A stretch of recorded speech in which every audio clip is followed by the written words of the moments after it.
is Kathy Williams, and we are talking today about self-care. And particularly during the holidays when things can get a bit hectic. And, for those of us in the northern hemisphere, it's also darker at this time of year. We can feel sometimes some mood changes because of the lack of light. And yet, there is this element of light associated with the holiday season. Right? From little fairy lights to candles to the light within us, acknowledging the light within everyone else, and the quality of generosity. And so connecting to light, whatever that is for you, can be a huge gift at this time of year that has so much darkness. And of course, if you're in Australia, I'm not talking about you, but you can still connect to the quality of light within yourself and around as well. This idea comes from even ancient times where it's like, oh, on Earth, the Earth is getting darker as we go, into December, and that quality of like both connecting inward into ourself and also acknowledging that the light still is around, whether that's the light of the stars or the beautiful snow or the light that truly is within us, that spark, that spirit, and acknowledging that. And so that's one way of keeping, your mood high. And this section of the show, I'm going to talk about 3 different ways to kind of keep your mood up, even as there can be the intensity that goes on during the holidays. And one is connecting to the light in whatever form that is for you. In yoga, there's this meditation on a candle called candle gazing, on which you just purely watch a candle and watch its action of movement and glimmering and its presence, which is said to be really good for your eyes, but also good for your spirit, and just acknowledging and honoring that. I think, especially if you've lost a loved one recently, I know several of you out there have, and what a challenging time it can be to not have them and to be thinking of them. This practice of lighting a candle and just gazing at it and reflecting on their presence in your life and acknowledging that on some level their spirit still lives on, even though you may not physically have them in your life. And that practice is typically done from 5 to 15 minutes, just depending, and it can be a true gift of healing to do it. So just to light the candle and watch its every movement and be there with it. And I feel like you can do that in honor of someone. The second thing that I think is really important that sometimes goes out the window during the holidays is exercise. Right. And for me, I've set a commitment to myself to exercise in one form or another every day, even if it's just 5 minutes, because I know what exercise does for me. It boosts my mood. It sends all these endorphins into my body. It helps metabolize stress. I used to be a person who ate out of stress. I don't do that anymore. In fact, exercise is kind of my go-to when I'm like, oh my gosh, it's been a hard day. Exercise is a huge gift. And that means finding something that you like. One of my clients this morning mentioned dancing. Dancing in the living room, just having your own dance party with your kids or by yourself or whatever it is. That's amazing because it also has the power of the music. And music is such a healing force that dancing in your living room, for one, it's free. You don't have to go anywhere. There's the power of the music and just letting free and loose. So that can be a good one. Another one could be walks. For some of you, I know it's super cold out.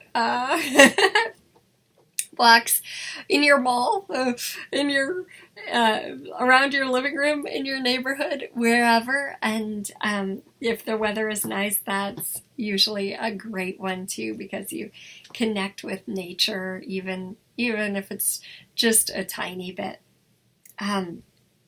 For me, I really love barre.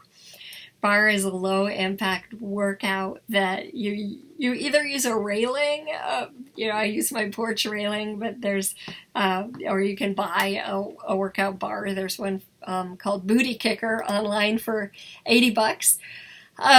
Or you can use a kitchen sink or a dresser, whatever it is that you hold on to it and work your thighs and your butt and all these different things.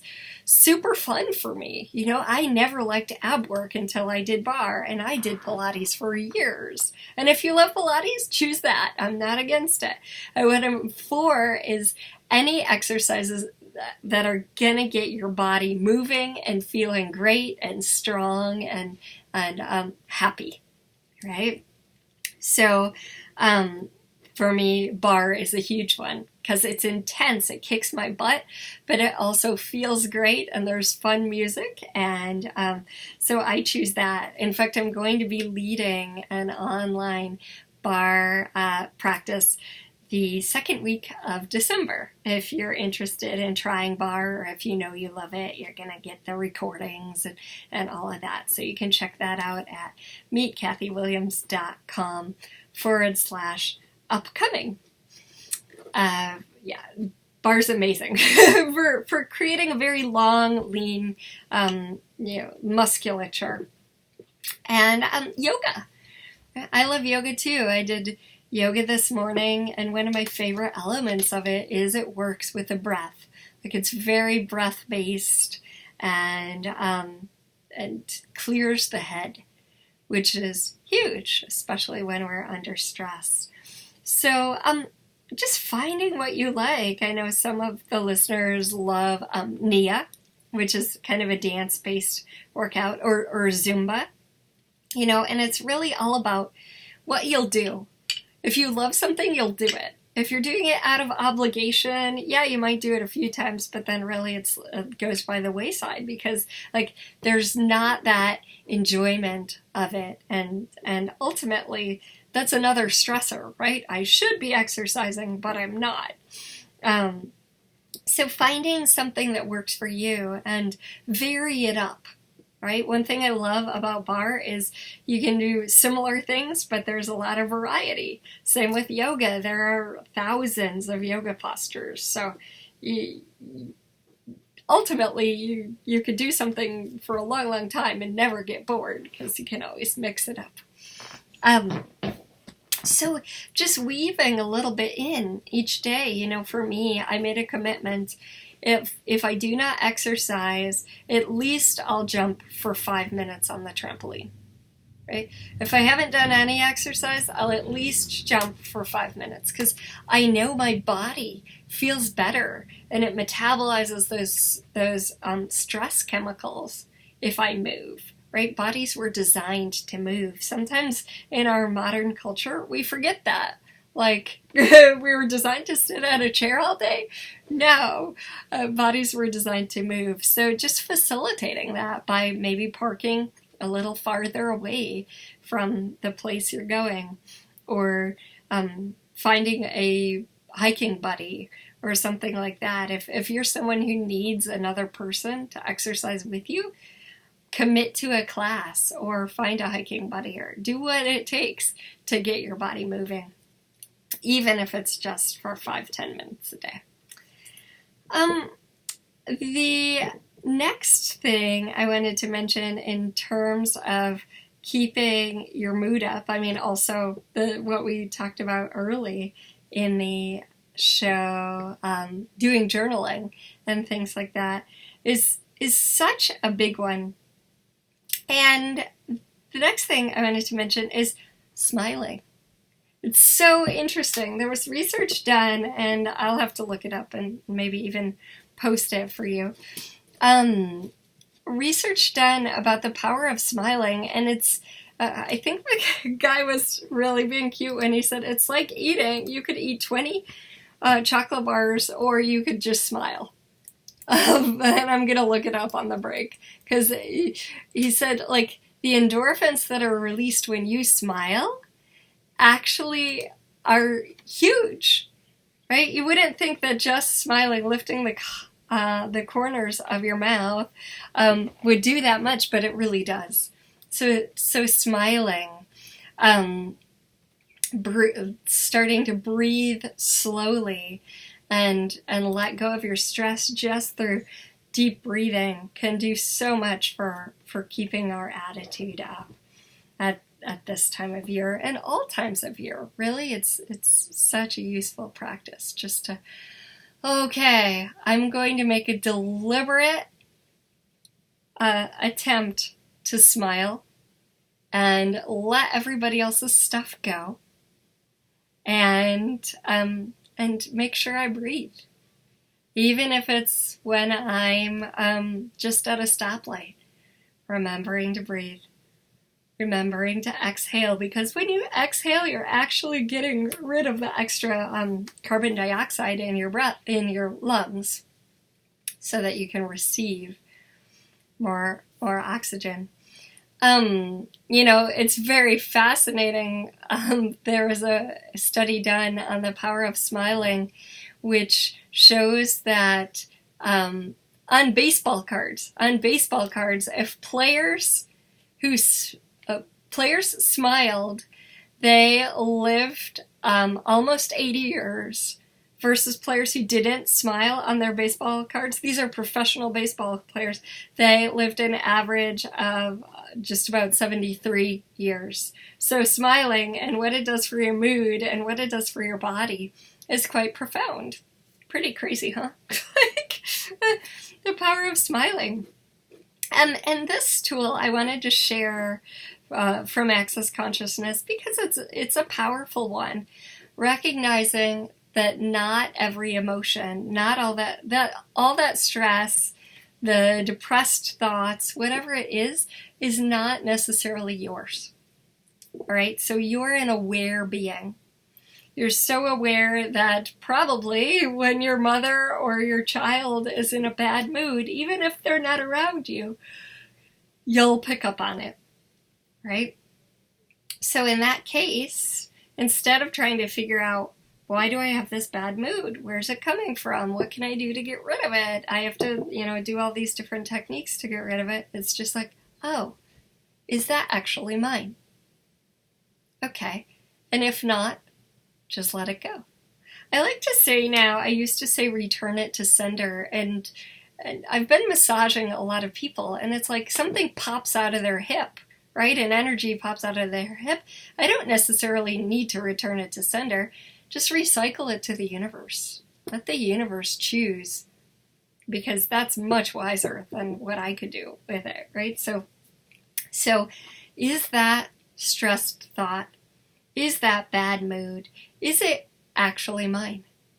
And if not, okay, recycle it to the universe. Let the universe, take it back. Or send it to the earth as fertilizer for something new. So I find that I've done the practice of, for 3 whole days, for every thought, just saying, okay, who does that belong to? Who does that belong to, right? Who does it belong to? Meaning, oh my, if it lightens up at all, if it leaves, it wasn't mine, right? Or you could say, is that really mine? And then if not, just let it go. Is that one mine? Is that one mine? Who's it belong to? Who's it belong to sometimes gets us in our head, because we're like, was that my mother or my spouse or, or the lady at the grocery store, right? Whereas if it's like, oh, is that one even mine? Like, oh no, it's not. It's a huge meditative process and so freeing because we no longer have to try to figure out all our thoughts, feelings, and emotions. We just recognize, oh, I'm aware. You could even ask, oh, is this just awareness? Is that just awareness? So let's do that together for a couple of minutes. Just for each thought, you can ask, is that actually mine? Or you could say, is that just awareness? Is that just awareness? Even your sensations, I just had a little tension in my chest. Is that just awareness? Is that just awareness? Is that just awareness? So you're helping to remind yourself that you're so aware. And not all of it is yours to do something with. And imagine, you go to Walmart or you go wherever you go, and there are 75 people who are carrying stressed, and you're super aware. So all you have to do is say, is that just awareness? And then let it go. You didn't have to carry it around for 20 more hours. And one of the things I like to do with that awareness is kind of expand beyond it. So let me recognize that I'm bigger than I'm identifying with. I'm expansive. And so you can expand out beyond all the contraction, beyond all the tension, expanding bigger and bigger, bigger than the building you're in and the neighborhood or countryside. Expanding the spaciousness that you be, so you're not identifying as being a small, stressed out individual. You've got the whole universe at your back. It's all working with you if you'll just tap into that. All right? We're going to head to break in just a moment. Here we are. And thanks for listening to Sexy Mom, Abundant Life, everyone. I'll be back in just a moment.